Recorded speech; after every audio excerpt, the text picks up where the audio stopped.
আমরা প্লেয়ারের জন্য এই যে সেন্টার ফুড নিছি আর এই যে দামি দামি প্লেয়ার বিদেশে পাইছে তাকে জন্য এক কামরুন করে হচ্ছে দুবাই থেকে আমেরিকা থেকে দামি দামি প্লেয়ার নিয়ে মাঠের ভেতরে প্রবেশ করতেছি।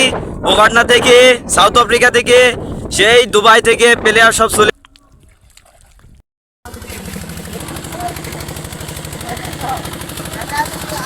আপনাদের সাথে লাইভে ছিলাম খেলাগুলো নিয়ে আসা।